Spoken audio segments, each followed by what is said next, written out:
Okay, this is 3.8 practice. Number one of the most popular web-based long-distance services is Skype. How will appearance of ads during calls affect the use of the service? That's our statistical question. Researchers designed an experiment to find out. They recruit 300 people who have not used Skype before to participate. Some people got a version with no ads, and the others got ads. The researchers are interested in frequency and length of phone calls. Outline a completely randomized design. Okay, so we're going to start with 300 people. Okay, we're going to do some random assignment.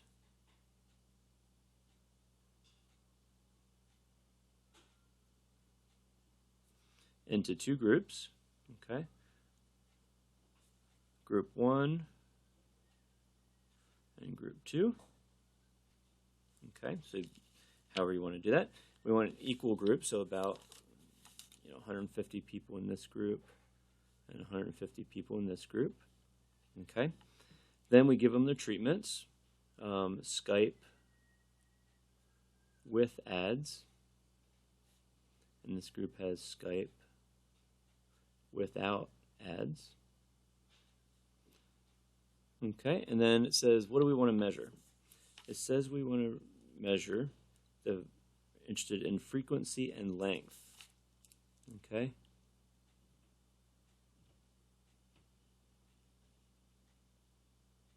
of the calls. Okay, so does the presence of ads make them use it less often and not as long? Okay. Okay, the next one. Adaptation to growing in shade may help pines found in a dry forest of Arizona to resist drought. How well do these pines grow in shade? Investigators planted pine seedlings in greenhouses in either full light reduced to 25%, so there's two groups, or light reduced to 5%. So there's three different groups of people three groups we're going to make. At the end of the study, they dried the young trees and weighed them. So that's what our result is. Outline a completely randomized design. Okay. It doesn't really tell us how many we're starting with, but we're going to start with seedlings. We're going to do some random assignment into three different groups this time. Okay, we have those that have full light. Well, group 1, group 2, group 3. Group 1 has full sun. Group 2 has 25% sun. And the third group has 5% sun. Okay? And at the end of the study, we wanted to weigh the weight of the seedlings is what we're measuring. Okay? The next one. Okay, a cold. So an experiment randomly assigned over 350 patients to this herbal supplement, euthanasia, I think that's how you say it. Anyway, or a placebo to see if taking it reduces the length of the cold. Okay. So they started with 350 subjects. We don't know exactly who they are. And we do some random assignment. And we're giving them either the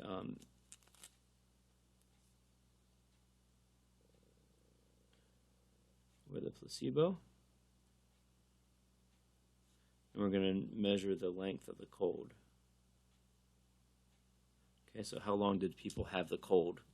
Did this help it or not? Okay, now you didn't really have to do this here, but so this group, the cold lasted longer for subjects who received the placebo. So this group had a cold for 6.87 days. This group had a cold for 6.34 days. Okay, so basically half a day was the difference. This group, half a day was the difference between the two groups. Okay, so would you be willing to pay and take this to reduce your cold by half a day? Okay, But it says here the differences were not significant.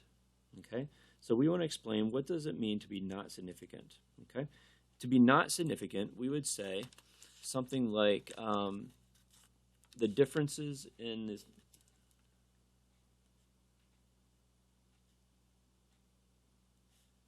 In cold length. Okay, how long they had a cold was small enough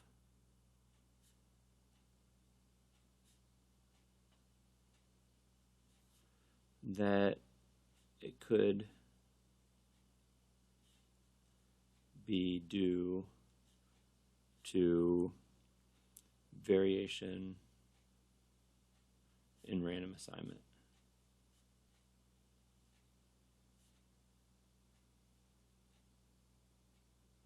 Okay, so it was such a small difference. It might have been how these people were put into these two groups, not really that this made any difference. Okay. Okay, so people with Parkinson's disease often suffer from tremors and stiff, jerky movements. Can Tai Chi, with its emphasis on slow, graceful movements, help these symptoms?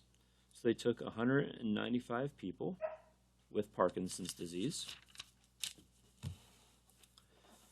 Okay, and they were randomly assigned to either, okay, so random assignment and then into two groups.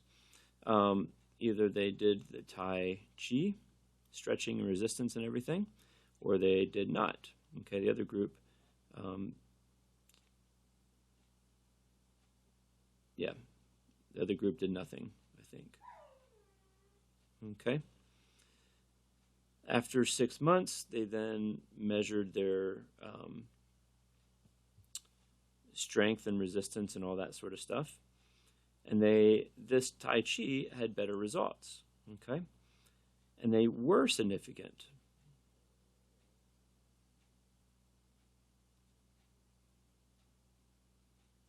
Okay, so what does it mean if we say that the Tai Chi, they did better versus nothing, and it was significant? Well, we're saying that the difference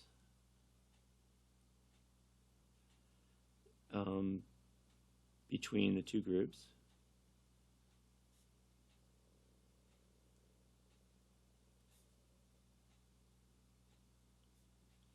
was large enough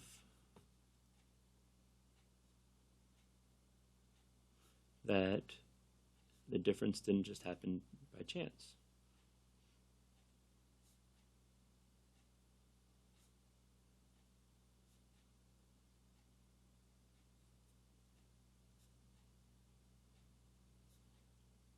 Okay, it kind of proves that Tai Chi worked.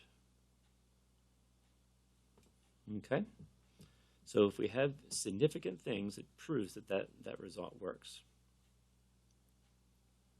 Okay, next one. After buying many helium balloons, only to see them deflate within a couple of days, Aaron and Jenna decide to test if helium balloons deflate faster than air balloons. They bought 60 balloons, so if we think about the design, they bought 60 balloons. They randomly divided them into two piles, 30 and 30. The first one filled with helium, and the other one just with regular air. And then they measured circumference. Okay, of each of the balloon before and after. The average decrease in the circumference of the helium balloons, the average was 26.5, and the average for the air group was only 2.1. So it was a huge difference, right? The helium balloons definitely deflated a lot more. Okay, so we want to calculate the difference. So A, helium, 26.5 minus the air, 2.1. They gave us a difference of 24.4. Okay, part B, they did 100 simulations, okay, of this experiment over and over again, and we got a difference of 24.4. Did that difference ever show up on the simulation? Okay, 24.4 is way, way out there. Okay, never happened there.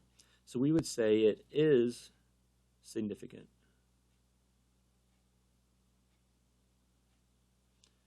That difference of 24.4 did not happen by chance.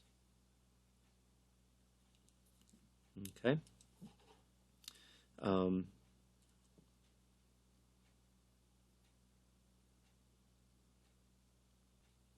Yeah, we'll leave it at that. Okay, number 6.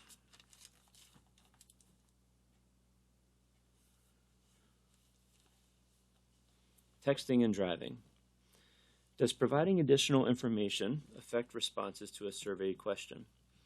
2 statistical stat students decided to investigate asking 2 different versions of a question about texting and driving.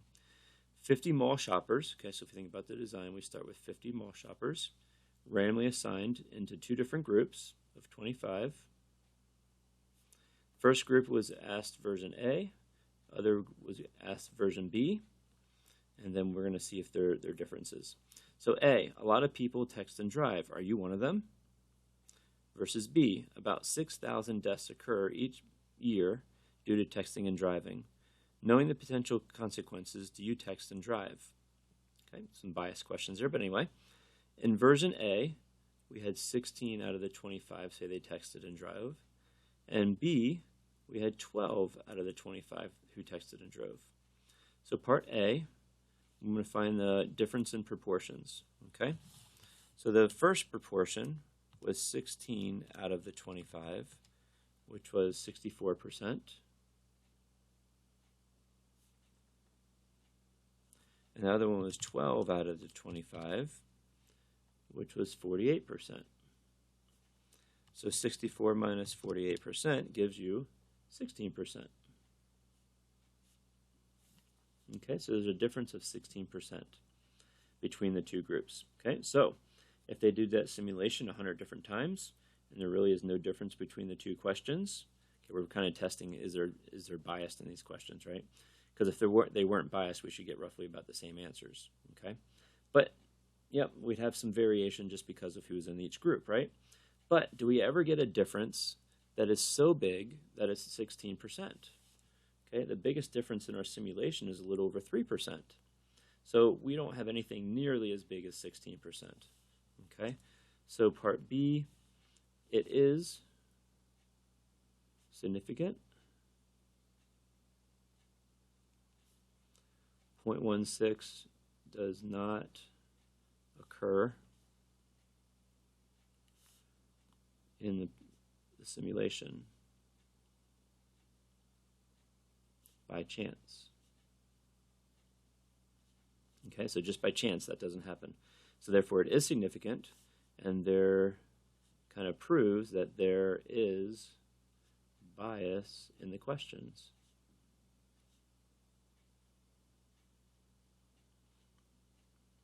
Okay, and the last problem. Popcorn. Now, I've never done this before. I don't know if we could try this, but does soaking popcorn kernels before popping increase the percentage of kernels that pop? You know, when you pop popcorn, there's always kernels left over that don't pop. Anyway, does soaking help that? To find out, they randomly assigned 10 cups of kernels to be soaked in water before popping and 10 cups of kernels to be popped without. Okay, so they start with 20 cups. They did random assignment of 10 and 10, and these are soaked, and these are not soaked. Okay, and they found they popped them, and this is their results. Okay, so those that were soaked had these results, and those that were not soaked had these results. Okay, so outline a completely randomized design. Okay, I kind of forgot that we're in there, but we have 20. We randomize them into this. We got soaked and not soaked, and then we're going to find the percent popped. Okay, part B, calculate the mean percentage of soaked versus unsoaked. Okay, so we got to find the mean of these. So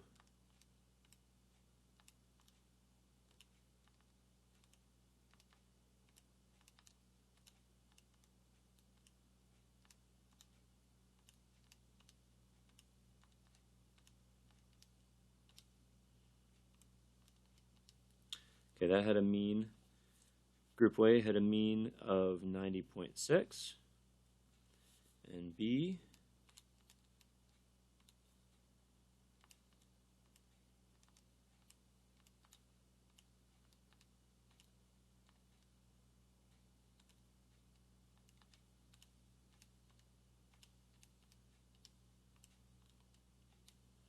had a difference of 80, mean proportion of 86.1.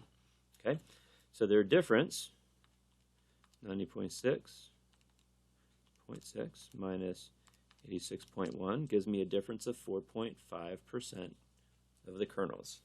Okay, so part C, we did 100 simulations. This is what that looks like, right? Usually there's no difference between the two groups is what we're assuming, okay? But we have some variation just based upon how they're randomly assigned. But we got 4.5, so 4.5 would be right here. So we have three out of the 100 were 4.5 or more, and that means 3%. Okay? So remember we used 5% as our threshold. Okay? Since this is less than 5%, it is significant. The difference of 4.5% is large enough to not happen by chance.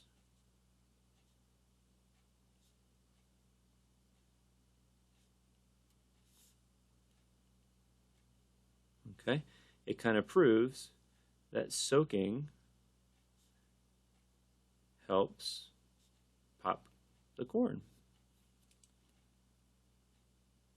I might try that next time.